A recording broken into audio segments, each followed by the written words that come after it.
It's time for another episode of I Am Northwest Arkansas, the podcast covering the intersection of business, culture, entrepreneurship, and life in general here in the Ozarks. Whether you are considering a move to this area or trying to learn more about the place you call home, we've got something special for you. Here's our host, Randy Wilburn.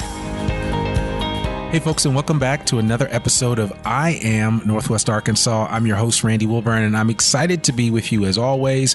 You know, this summer, 2025, I've actually made it a part of my mission to get out into the community as much as possible to record some of these episodes. And so I'm excited to be able to do that with this particular episode. I've had a chance to go to where people are to tell their story. And so today's episode is going to be no exception to that. I'm sitting here with Lynn Wong and Mike Thompson from Pedal Pops. And Lynn and Mike reached out to me via email a while back, and I was familiar with Pedal Pops. I didn't know about them. And, you know, Lynn and Mike reached out and we got on a phone call, which is kind of what I do, to learn more about somebody and why we should try to feature them on the podcast. And you know, they had a really compelling story that I thought it would be worth sharing. And again, I love the fact that they're here in Farmington, straight down Route 62, which is also MLK, which is also Main Street.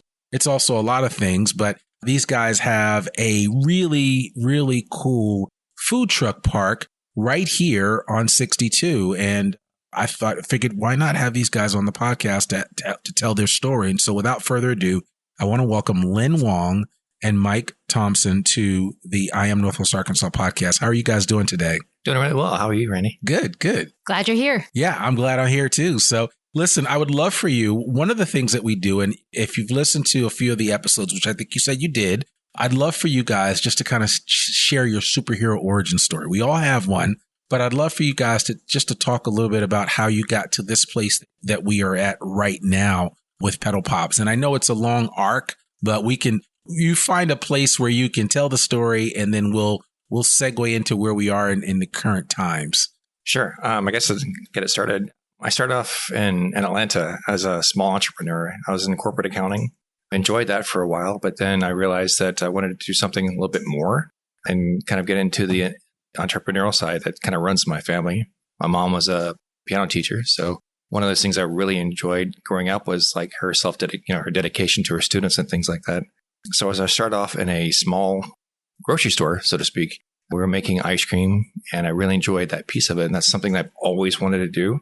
I've always had an interest in sweets and things like that. So we tried that. Didn't quite work out as well as we thought. I went to another business right down the street from us. Literally, you step out of our house and it's 2 doors down. That's how close it was. I enjoyed that for a while. And then we had an opportunity to relocate to Northwest Arkansas for one of the big box companies. And then about that time, I decided when we moved here, I just wanted to take an opportunity to kind of adjust what I was doing. So I'd been in the corporate world for so long that I decided that I wanted to take a stab at entrepreneurship. And that's kind of where we started off with Pedal Pops. Yeah. So pops came before the park. The pops came before the park. That is very, very true. That's a good point. So let's see. How does it go? We wanted to do something since we were living in Bentonville at the time. We wanted something that was kind of nostalgic that kind of fit in with the small town feel of Bentonville. I mean, Bentonville at the time was small. It's kind of grown a lot larger than that. But at the time, we wanted something that would fit in with it. So we ended up finding a tricycle, and we actually ended up buying a tricycle, and I would ride around the Bentonville Square area. And originally, we started off with wanting to sell ice cream. The Pops side of it actually kind of fell into it due to, how did we put it? There was something that basically happened with the Department of Health with ice cream. They weren't quite as accepting of us as we had thought. And then so we basically kind of adjusted our format. And then once we did that, then we started making fruit pops right after that. Mm-hmm. There was a guy in Atlanta. The name of the company is King of Pops. He had a great word alliteration for it. And he did something, and it helped. He actually had something that was attractive to both kids, teenagers, adults. It actually was attributed to everyone. So everyone really enjoyed it. And I thought doing something like that would be kind of fun to do as well. We tried to avoid the dairy piece of it. just because we were trying to avoid the problems that we might have run into. And so that's kind of how we fell into the niche of making the all natural frozen fruit pops. I love that. I love that story. And, it's so funny. I was telling somebody earlier today, there's nothing new under the sun, right? So inspiration is what it is, and it represents something different for each of us. That's why that story is I think is really important. And so you were able to kind of take that King of Pops, which is a great alliteration and it's a great name. And that was probably some of the encouragement that you needed as you were getting Pedal Pops off the ground. Right. And, the other thing too is that there's a lot of people that, dairy is not always their first choice when it comes to a cold dessert. And so it's nice. I mean, I'm a big sorbet guy. I love sorbet. I can make homemade sorbet.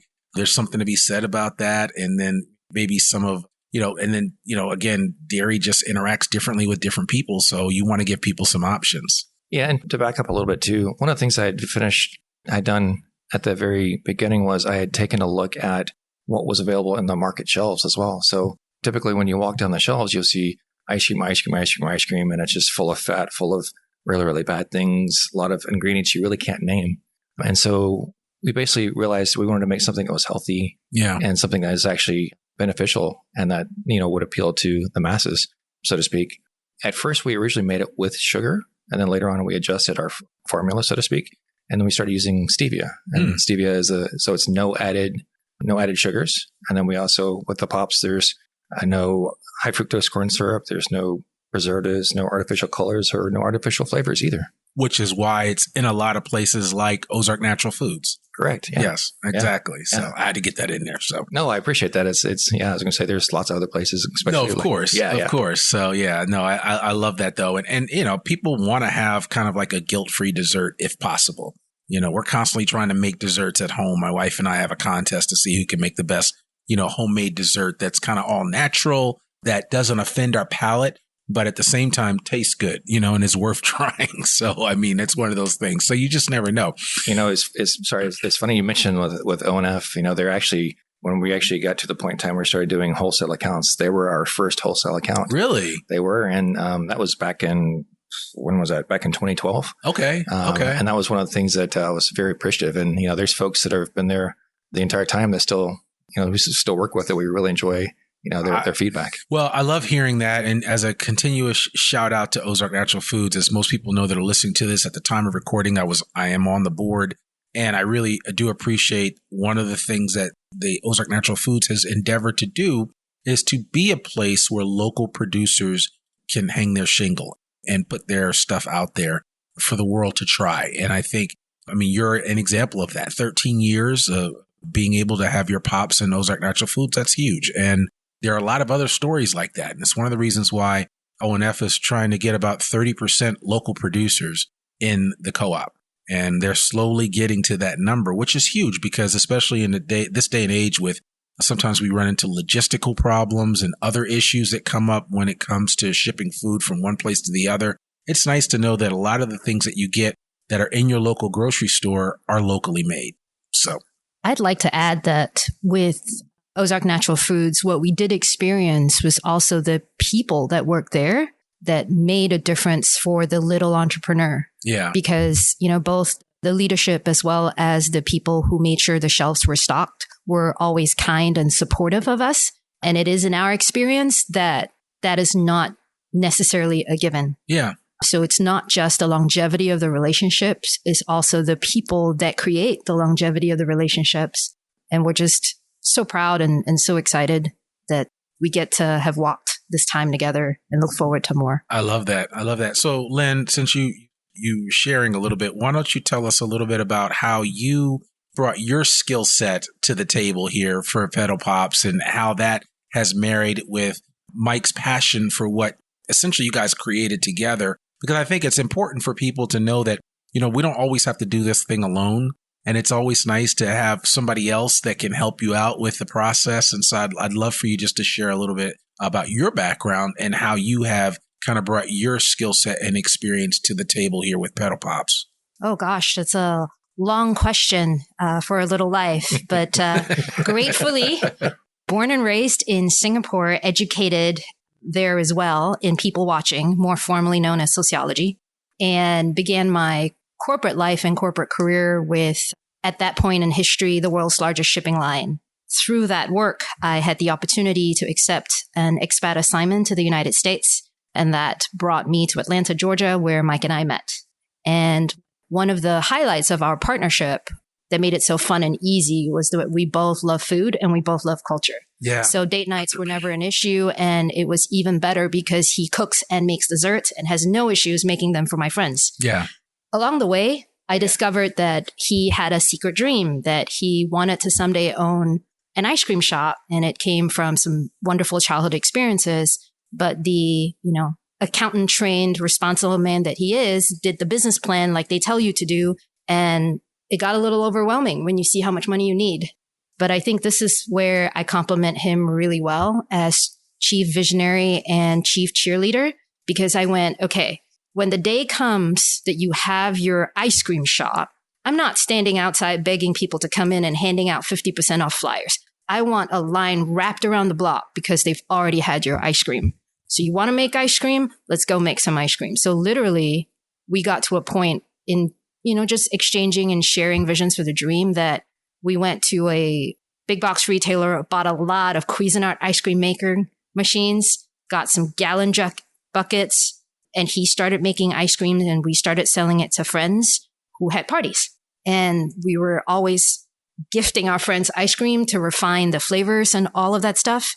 And one day in, I think 2009 or 2008, some friends of ours believed in our dream so much, they created like a banner for us. And we both had the first experience of selling the ice cream at a local festival in town.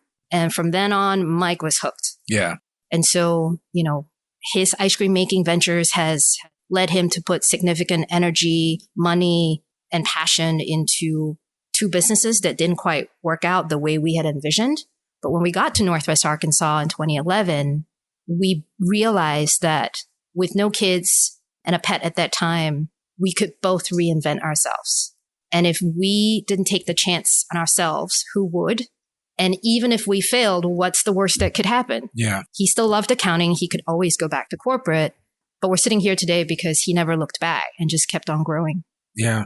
I love that. I mean, that's a very special story. And I think it probably resonates with a lot more people who would like to admit it, because I think sometimes we run this gamut of trying to be who we are in our public persona versus who we are privately. And sometimes the two don't necessarily come together. And I think it's important for people to understand that, to be your full authentic self sometimes requires sacrifices. Sometimes it requires you to do the uncomfortable thing to kind of push forward. And, it's so funny. I saw an illustration the other day, and it was a story about a swimmer named Trudy Ederle. And there's a scene in the movie where she's swimming the English Channel. She's the first woman to ever do it.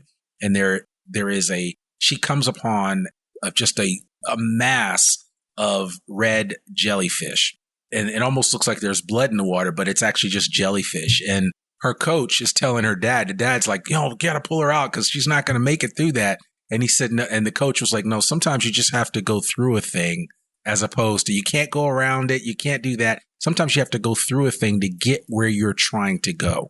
And I think that's an important message that we all need to hear, because, thinking that you're going to start a business or, excel in your career without going through some pain and heartache that's not going to happen. And it's going to require, everybody gets their pound of flesh taken out at some point in time. And so, whatever that looks like, and it sounds like you've had that experience in the evolution of Pedal Pops. And I think it's important for people not to understand or glamorize entrepreneurship so much that they don't recognize that it is a sacrifice and it is a challenge. And I'm reminded of that every day as an entrepreneur. I'm like, man, this is not easy. It really isn't. And even getting started as an entrepreneur, nowadays, the programs that are available nowadays are much more organized. So help you figure out how to do things, such as E4All or Startup Junkie, Kiva, or Kiva. Yeah, there's lots of programs that are available to do that. I know back when you became an entrepreneur, back when I became an entrepreneur, those programs really weren't available. No. As a matter of fact, I was telling somebody about SCORE and they were like, what's SCORE? And I was just saying that was a society of retired corporate executives. And SCORE is still around. And I want to say that SCORE has some loose affiliation with the Small Business Administration. But the bottom line was you could basically get a mentor, somebody that had either run a business or had a high degree of success in business, and they would kind of shadow you and give you some advice and guidance and would either choose to listen to them or not. The funny thing you mentioned that's one of the things that when we went through, we actually did go through SCORE, and we took two different products. We took our ice cream and we took our fruit pops. And then the ice cream they loved. They're like, oh my gosh, this is going to succeed. You're going to do really, really well. The fruit pops, they looked at it and said, well, it's okay. I really wouldn't focus on this, and maybe you shouldn't do this. And, you come to that point in time, like, do you follow your passion, or do you kind of listen? And we call in to follow our passion and listen at the same time. So, even today, we're lucky in the aspect that we resolved the problems that we had with the guidelines that we needed to follow within the Department of Health guidelines. And so we actually do make ice cream now. So, and that's one of the things that we still have the ability to kind of work through everything else. So we still met with our SCORE mentors, and we still work through the different folks. And it's great once you find someone, as a fellow entrepreneur that you actually kind of bounce things off of as well. Yeah. So, and it sounds like your business model here has evolved over time. Oh, definitely has. Can you talk a little bit about that and kind of where you were in 08, 09 versus where you are today? Because it sounds like you have a little bit of everything. I mean, you have this beautiful food truck park. You have a whole setup here. I'm looking at kind of the internal workings of what seems to be, I can imagine when you guys are busy, this is a very busy center of a hub of activity. Oh, definitely is. Definitely is. I guess as we kind of got started, in 08, 09, there's just kind of figuring things out. I had the desire, had the passion, had the guile to do it, but I just wasn't sure where it was. We actually had a really near friend who basically, kind of gave some guidance. I was trying to remember the movie with Bill Murray in it, but basically, you just need to take baby steps. Just take baby steps. I can't remember what it was, but I had Richard Dreyfuss in it. But the thing was, like, I was so overwhelmed because you have to get all these different certifications, licenses, all that kind of jazz. I love that. Yeah, you're showing. Yeah. Lynn is showing me some pictures of Mike back in the day, and just kind of, what they say is don't despise small beginnings. You got to start somewhere. And I think it's funny that you actually showed a few pictures to me of where you guys started from. And that probably keeps you grounded in terms of where you are now and where you want to go. It does. So I was going to say over the time, as we talked about, we, with great encouragement from my family, not just Lynn, but from my extended family, they have been always very, very supportive.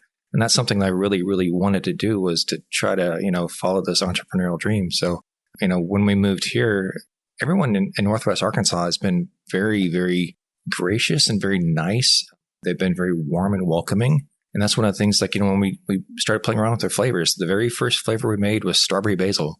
It's not exactly what I would say is, a very kid-friendly pop, because kids try it and they're like, what is this flavor?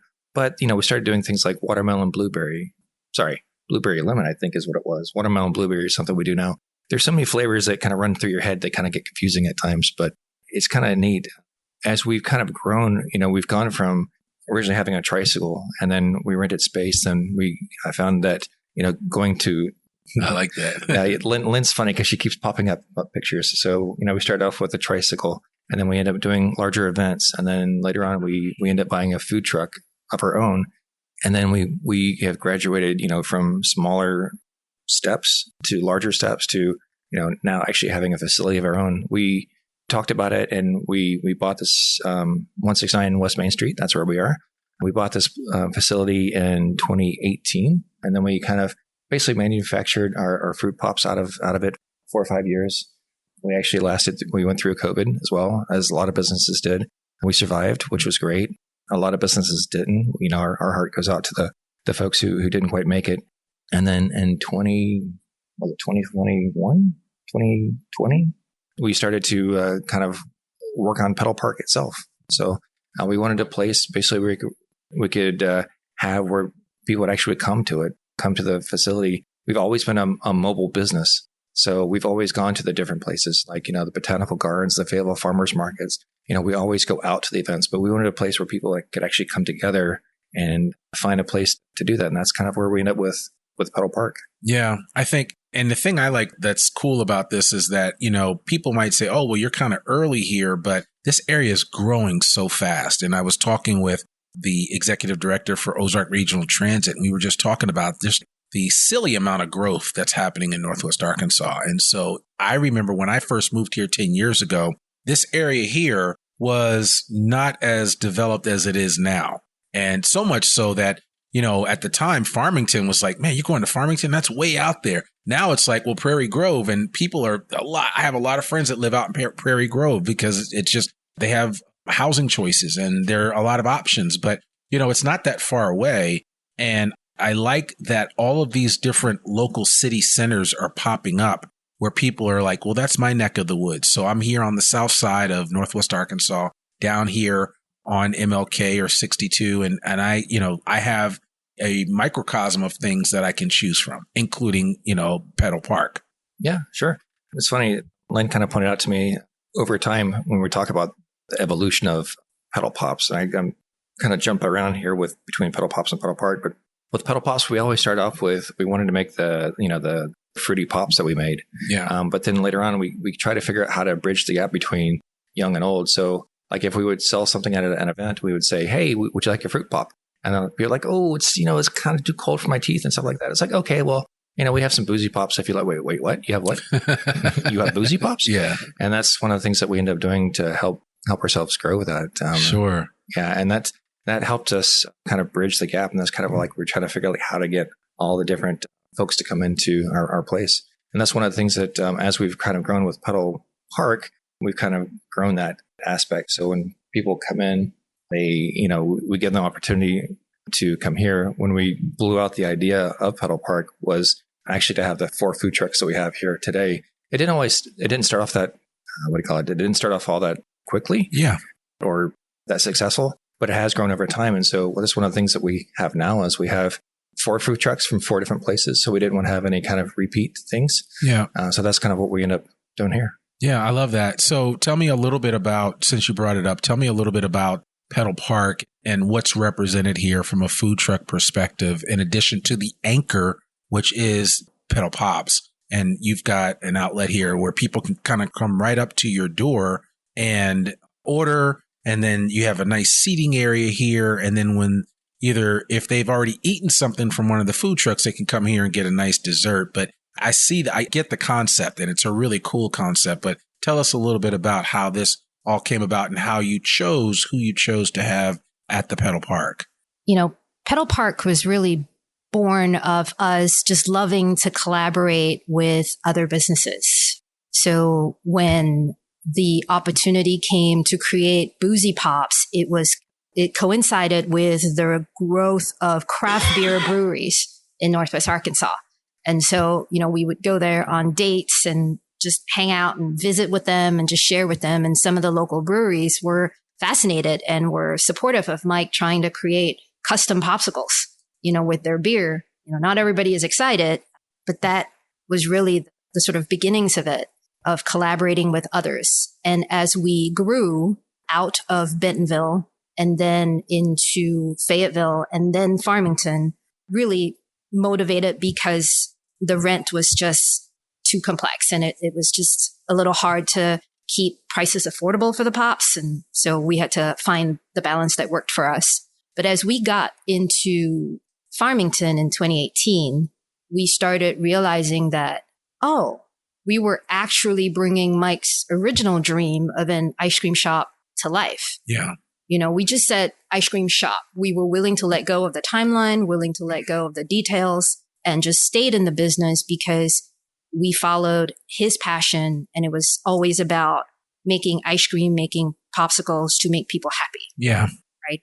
In 2020, when the world shut down for a little bit, like everybody else, it challenged us to rethink.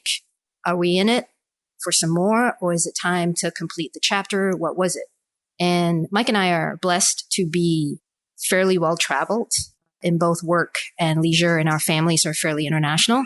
So we've been the beneficiary of, people who have been kind to us, broken bread with us, and shared desserts with us. And so we realized a few things through the first years of COVID, that we were going to keep Pedal Pops alive. And in 21, when there was quite a lot of unrest, we realized that we were ready to bring all our resources, so our hearts, our energy, our savings, our ideas, to do what we can as a couple and as individuals to grow happy, healthy communities. And like you said, there are very few original ideas, but there are lots of original expressions. Sure. And so how Mike would express that complements the way I would express that. My work is primarily with humans, services. Mike's through creating tangible offerings in physical spaces. And so in 21, we had the courage to start talking to people about what it would cost to build out the space that we have in Farmington. And we caught the ear of one of the local architectural firms through a wonderful human by the name of Jessica Wallen, also a local advocate for housing and design. And she heard us through the ramble and the vision and the excitement and introduced us to the company. They sat, listened to our dreams. We originally wanted to use containers to create the space as a nod to my career in global shipping. But the price tag came back at just under $1 million. Oh, wow. And we realized that if we had $1 million, that would still not be a responsible way of spending it. But then one day, after talking about it some more, we realized Mike was still very excited about it. And we came up with a low-cost approach of simply landscaping the space, building out the patio, and having a covered porch. We took it back to the design firm, and they were so generous with us, and they helped us really bring the dream to life. Yeah. And so really, Petal Park is an extension, if you will, of our home, really. That Mike and I, used to have a home in Atlanta where we were the site of all sorts of parties that would welcome the young and old and pets when we have room for them. And Petal Park seeks to do just that, creating a space where humans, young and old, can come together in real life, smile at each other, and remember what it's like to visit, have some food, have some treats, and just be neighborly. So that's how it kind of all came to be. And over time, the 4 food trucks that we have here really reflect that. Presently, we have a Asian style food truck, Yummy Yang's. We have a Indian curry place. We also have That'd be Curry and Go. Curry and Go. We have El Jefe, the taqueria, our very first tenant, and a Cajun food truck. Daisy and Doyce. Daisy and Doyce. Yeah. And what is so cool about all of them is they actually look out for each other. So we do the first step by making sure they don't have competing items on the menu. So we compete together as a team, even if we're separate businesses. But they really look out for each other from a safety, from a sharing business tips and cheering each other on to keep the place clean, open when they're customers. What a delight to have them. One of the things that, as Lynn mentioned, they do a great job helping each other out. The interesting thing is all 4 food trucks are all entrepreneurs. They actually just started their own food trucks. So, we try to take our experiences, having grown over time, to help them out with their food trucks as well. We can't provide them how to cook, but we can help them guidelines with certain things they need to take in consideration. Yeah, I love that. I mean, and it sounds like it's quite emblematic of what you find here in Northwest Arkansas, that collaborative spirit, right? Where, there's some competition there, but at the same time, we're all just here trying to survive and have some fun in the process and maybe make a buck or two. And, especially in the vein of what you guys do, feed some people and create some happy customers. Entrepreneurship, at its heart is in service of customers, in service of other humans, right? So with our space, it's also fun for us to see how many other businesses we can elevate to help everyone thrive. So when we got our beer and wine license, we also made sure to include as many local breweries and cideries as we could.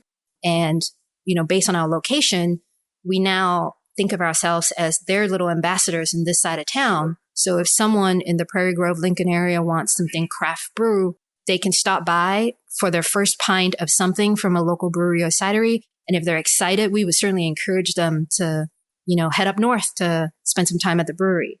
Same thing with the distillery, and wherever we can from a space perspective, supporting other entrepreneurs and creating pop-up space for them, whether it's E for All or Canopy NWA's Inspired Hands Bakery.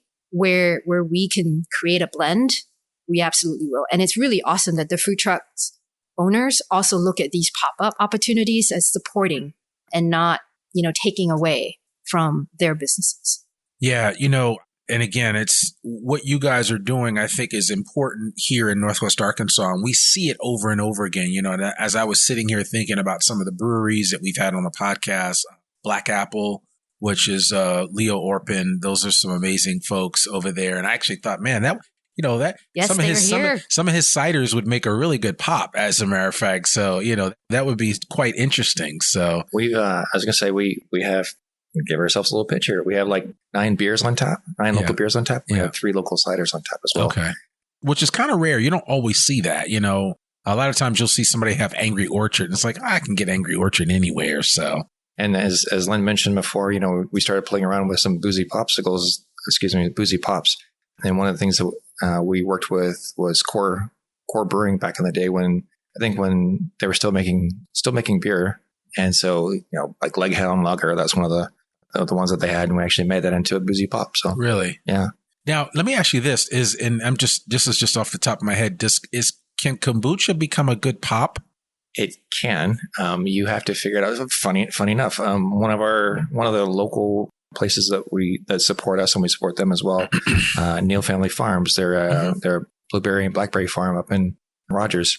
So we make pops for them. And one of the things that they did was they worked with Ozark Beer to create a blueberry kombucha. Okay. And we actually made it into a pop. It was a little bit on the sour side, but you basically kind of adjust people's perceptions, because if you say to a young child, it's like, hey, would you like some kombucha? And they're like, what is kombucha? Yeah. They won't go for it. But if you say, hey, would you like some like a sour blueberry pop? They usually go for that. They like that idea. What kid doesn't like Sour Patch Kids? Yeah. So this is just a natural extension to that. So, it certainly makes it easier to think about. So, well, I'd love for you to maybe tell us a little bit more about how you've kind of brought the community together here at Pedal Park. I know when we last spoke, you talked about some of the events like bingo and trivia, which really helped to bring people together. Is there a current schedule of events that you have that you're saying, hey, we're open and you can come here and do this? Now, I would imagine I could come here and bring a set of cards, a deck of cards if I wanted to come play here, or maybe my mahjong table or something like that. Yeah. So there's options, right? Definitely a mahjong table. Definitely a mahjong table. Yeah. So talk a little bit about how you create space for that. Sure. Like the Pedal Park's motto is food, friends, and festivities. That's one of the things that we do. That's kind of how we kind of got things going as far as like, trying to attract people to our area. So one of the things that we've tried a lot of different things. The ones that have really stuck have been bingo. Bingo's on Wednesday nights. Trivia is on Thursday nights. And for the rest of the summer, we actually have a disc golf putting league from the LDPGA group coming out each Friday. And basically, you can pay a little bit of fee to get into it, and then they give out prizes for the winners. For us, for Wednesdays and Thursdays, it's all free. You don't have to pay. You can just come out and hang out. And we do ask that you support the food trucks. And if you want to buy something from us, that's great too. Not necessary. Over the past, we've also tried karaoke. What other things have we tried, huh? The current schedule is Wednesday, Thursdays, and Fridays. And that's where we seem to connect with most of the community wanting to also spend time at Pedal Park. And in the past, we've had a variety of things that now are more of a pop-up if there is a match. So we've been a place for local singer-songwriters, that is led by, Lacey Hampton, who's a local award-winning musician, and her brother. We've also had dance classes here. We've also had pop-up yoga. We've also had just a variety of other things. Oh, once a month, we have theology on tap that is hosted by the Farmington United Methodist Church. Really? Yeah. Okay. So it's theology on tap. You can come grab a brew and hang out and talk with the folks from the church. I love that. I think that's a great idea. So you're really incorporating the whole community, and we're trying our best. We definitely have our space open. So we like the idea of entertaining programs and having people kind of come out and use our space, and we try to do whatever we can to support them. I think, as Lynn mentioned before, Canopy actually comes out through Inspired Hands, and they actually sell non-baklava, great baklava, The food that they have at Canopy is amazing. It is great food. I mean, there's a bunch of different items that Canopy produces through their entrepreneurial program, which is excellent. So I highly recommend that to anyone that will listen and check it out for themselves. So, okay. So we get the idea of the community engagement. Now that you guys are in the place that you are, we're on this side of the pandemic. So we're looking forward to moving forward. And granted, there are a lot of things in the world that are going on that sometimes cause us pause, but I digress. I think the reality is that life goes on, right? I mean, I'm still recording my podcast on a regular basis. You guys are still making pops on a regular basis. So what are you most excited about for the future, both for Northwest Arkansas, but more importantly for Pedal Park? We're incredibly excited at the growth of the area and the really unique opportunity where people, wealth, and wellness is actually coming together in Northwest Arkansas. It's extraordinary to see world-class facilities, both with Whole Health Institute as well as, Market of the Ozarks by the AFIC organization kind of come up, where we're supporting farmers and we're supporting wellness, and the airport is growing. Can we get pedal pops at the airport? We are trying. Okay. Because I can see it's portable. I can carry that on a flight with me if I need a cool down on the way to my flight. So for anyone who's listening. Yes, there we go. Yeah, if anyone's listening, we'd love to talk to you. Yeah. We have heard from the team at the airport, and they're acknowledged that they know our product and they'll see what they can do. And so for that, we're super grateful. Like I mentioned before, Mike and I got a chance to travel quite extensively, live abroad. And so we're just excited to do our part to be that blend of local and global, and that there's a lot of civic opportunity to come together about housing, transportation. We're excited about that. It's a little known fact, but there's actually a small bike lane just outside Pedal Park. And we have limited parking. So we would love to see more golf carts and cyclists and all that come safely to Pedal Park.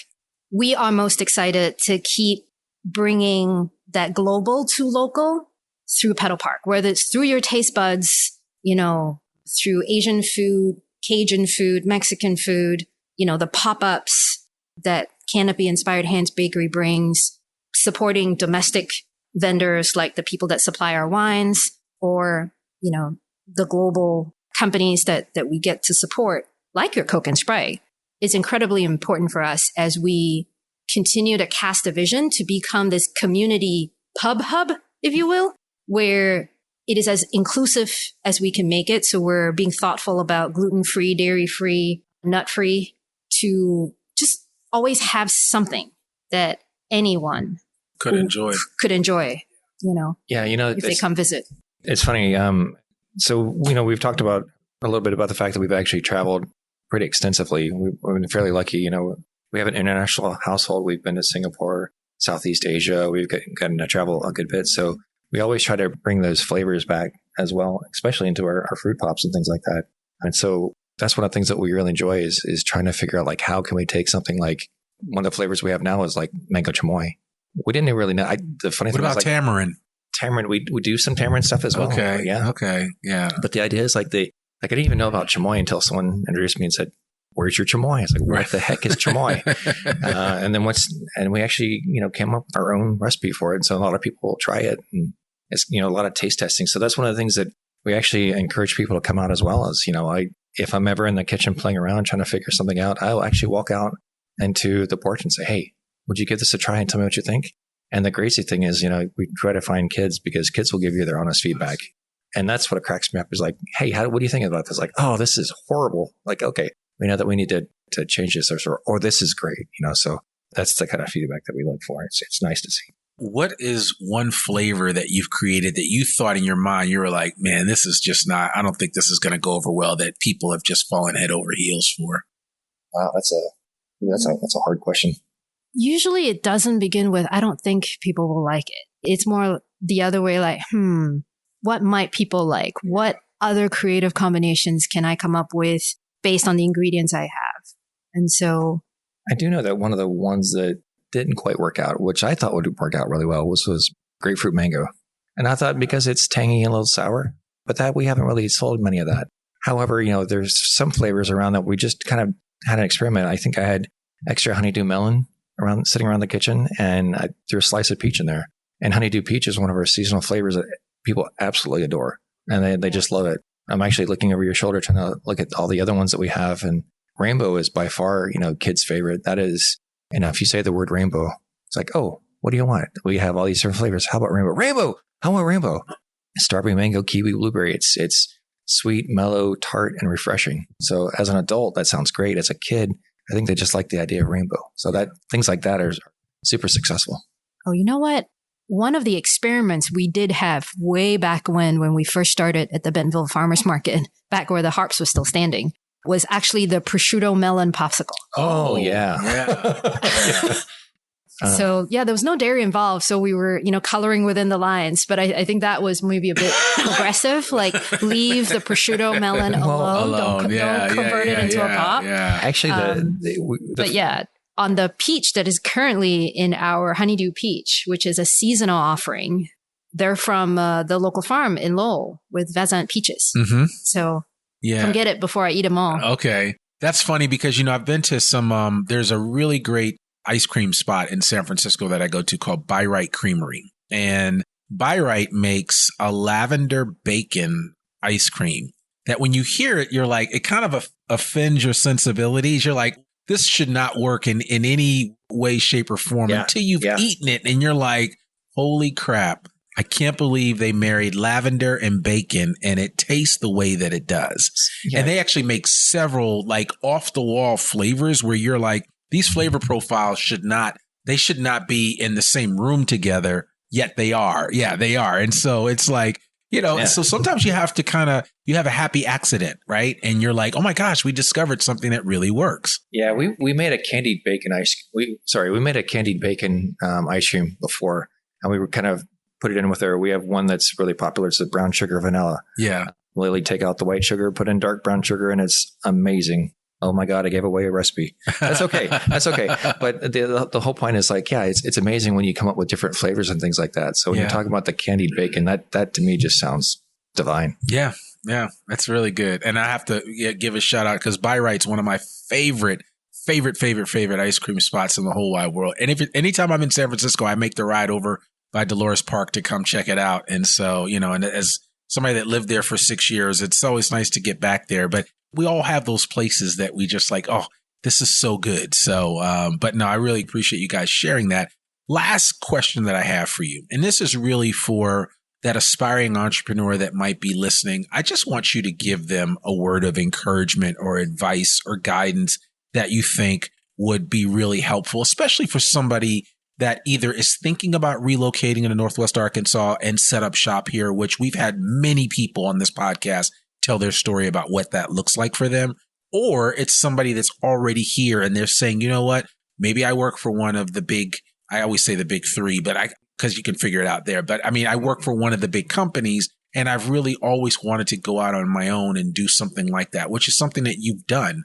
And what advice would you give to that individual, whether somebody coming here or somebody already here? Sure. What I would suggest them to do is if they have that desire and that passion, then definitely follow through with it. You can always try it out in some of the smaller markets. There are definitely programs that are available. Funny enough, for when we came up with Pedal Park, I was actually going through the winter cohort with E4All, the E4All program. And basically that kind of helped me kind of refamiliarize myself with some of the concepts and help me figure out how to do the marketing and things like that. So there's also things like programs like Startup Junkie. There's a few other business incubators, which ASB TDC. Thank you. The it's ASB a mouthful, TDC. But yes. I mean, you could do that. I mean, Startup Junkie. Like AFIC at MCO. Yeah. AFIC is brand new, and beautiful facility. Mm-hmm. If you don't have your own kitchen, it's a place where you can go and try something out. Yeah. That's the other cool thing is that 10 years ago, we didn't have nearly as many kitchens as we have now, where it's like, if somebody has an idea, like specifically on the food side of things, like, you could spin up a quick ghost kitchen in some of these certified commercial kitchens that are around here and test out your idea. Put it up, stand it up on the weekend and see what you can get. And if there's some, you don't have to go out and buy a whole facility until you know that there is a market for it. And I think that's the challenge that sometimes people struggle with. They put the cart before the horse. And there's I think nowadays there are plenty of opportunities for you to just to put a taste test out there to see what the market will say. Because the market will let you know. They either like it or they don't like it. Yes. And you guys know this all too well, right? Yeah. It's funny you mentioned that, because one of the things that we thought about way back in the day, and if you look around here, not exactly a huge amount of room, but the fact that there are commercial kitchen spaces that are now available for rent. So as we talked about, like with AFIG, there's also Stephanie Kirkpatrick with Bartleby's. Bartleby's, yeah. Stephanie's great. She's another provider to the co-op. And she's another, I was going to say she's a provider to the co-op. And she actually has space up in, I think up off Elm Street. She actually has a kitchen up there that you can rent space for. So, I mean, there's lots of places where before you could not rent space. And so you weren't able to do that. So you would try it out in your home. Yeah. Which is still a great place to do it. And there's the cottage industry law, which helps you out if you want to do, cookies and cakes and things like that. You can always reach out to, places, the Fayetteville Farmers Market, Bentonville Farmers Market, Bella Vista, Salem Springs, all those different farmers markets. There's an opportunity for you as a home baker, or even, trying out to do like mushroom farming. There's lots of different things that you can do to actually kind of get out into community and try out and see. So we see what works. Yeah, exactly. I've thought about mushroom farming actually, because I love mushrooms. Yeah, I would love to. Yeah, Fat Top Farms. Oh yeah, I know Fat Top. Down the street. Yeah, and there's a few others, but Fat Top they're really good. I've actually been trying to get these guys on the podcast, and we've just never been able to get our schedules together. But I have to get Zach on the podcast. Yeah, I know. Yeah. I know who Zach is, and he's a good guy. We have talked, and we just, again, it's just whether it was the pandemic or something else, but that story will be told at some point in time. So, but they have a really good one. But as I've talked to I'm friends, because it looks like I don't miss a meal here, as you can see. But I have befriended a lot of the best chefs in the area, and they all speak very highly of Fat Top and but I just like mushrooms, and now it's so much easier to kind of mushroom farm and set it up for yourself. So I'm thinking about dabbling my toe in it, just trying it out, making some pink oyster mushrooms and some others. We'll offer you a pop-up spot at Petal Park. Okay, well, there you go. There you go. Nothing but mushrooms. So, I appreciate that. Well, listen, Lynn, Mike, I really appreciate you guys taking time out of your schedule, inviting me here into the nerve center of where it all happens. For anybody listening, what's the best way for them to get in contact with you? Give us your website. We'll put all of this stuff in the show notes, but I want to make sure that people know how to reach you and know how to find this location here in Farmington. Sure. Our address here is 169 West Main Street, Farmington, Arkansas, 72730. Our website is www.pedalpark, that's PEDALPARK, NWA.com, or www.pedalpops.com, and it's PEDALPOPS.com. Yeah, and I saw you make a distinction about pops and popsicle. Is there any reason for that? Yes, that's one of the things. So way back in the day when we were originally trying to figure out our name for Pedal Pops versus all natural fruit popsicles, Popsicles is a brand name owned by Unilever. That's what I thought. Yeah, that's what I thought. Yeah, so it's crazy because the ice cream is available. So back in the day, we used to say, hey, Xerox me this, or hand me a Kleenex. All of those things are trademark names, so you can't actually use those. So that's why you see things like Pedal Pops or Johnny Pops or Good Pops or the King of Pops. Or the King of Pops. Yeah. I get it. So it's there. But, we understand people have asked us recently, they like the idea of Pedal Pops, and people will reach out and say, hey, can I use your name? I know it's trademarked, but can I use your name? And we politely decline. But yeah. Well, I'm telling you, I registered I Am Northwest Arkansas a while back, and thankfully, shout out to Wright Lindsay Jennings for helping me with that. But you get something that you think is good, or that might have some legs to it. You want to hold on to it. So for sure. But Lynn, Wong, Mike Thompson, thank you guys both so much for joining me. They are the proprietors of Pedal Pops and pedalparknwa.com. And I really want to encourage you to come down here and check them out. Let them know that you heard about it first here on the I Am Northwest Arkansas podcast, if that's the truth. If you already knew about it, then I'm just telling you something that you already knew about. But if you didn't, let them know that you heard about it first here on the podcast. And we would really appreciate it. And we appreciate you guys for joining us today. Thank you so much. Thank you, Randy. Appreciate it. Absolutely. Well, there you have it, folks. Another episode of the I Am Northwest Arkansas podcast. To learn more about us, please visit us at IamNorthwestArkansas.com. Remember, our podcast comes out every Monday, rain or shine. You can also find us on every major podcasting platform, including YouTube, Spotify, Apple, and you can download the podcast and listen to it on your run, on your walk, as you're washing the dishes, whatever you're doing, you can listen to the podcast. We would really appreciate it.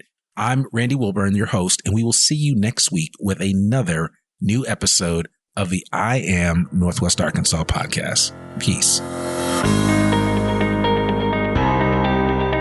We hope you enjoyed this episode of I Am Northwest Arkansas. Check us out each and every week, available anywhere that great podcasts can be found. For show notes or more information on becoming a guest, visit iamnorthwestarkansas.com. We'll see you next week on I Am Northwest Arkansas.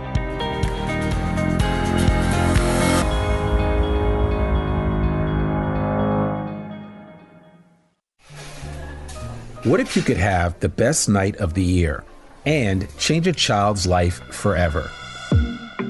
Join us at Winetopia, Northwest Arkansas's premier wine, beer, and bourbon tasting party, raising funds for a children's home in Kenya through the local nonprofit Restore Humanity. Sip world-class wines, local craft beers, premium spirits, gourmet food, and even delicious mocktails. Join us Friday, October 10th at the Stonebreaker Barn on Markham Hill in Fayetteville. Every ticket is a toast to giving kids love, hope, and opportunity. Get yours now at iamnorthwestarkansas.com/Winetopia 2025. Winetopia, a good time for a great cause.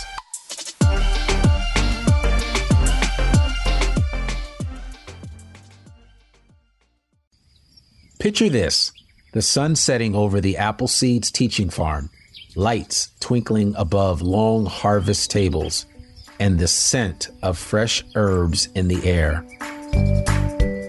On Saturday, October 11th, join us for an evening at the farm. Begin with cocktails and farm fresh appetizers from Bloom Cheese Collective. Then enjoy a seasonal multi-course feast crafted by James Beard finalist Chef Matt Cooper and executive chef Jacob Burrell, using ingredients grown right here. Savor live folk music, bid on unforgettable travel and dining packages, and wind down with fireside drinks, all in support of Appleseed's mission to inspire healthy living for every child in Northwest Arkansas. Seating is limited. Reserve yours today at iamnorthwestarkansas.com/Appleseeds events.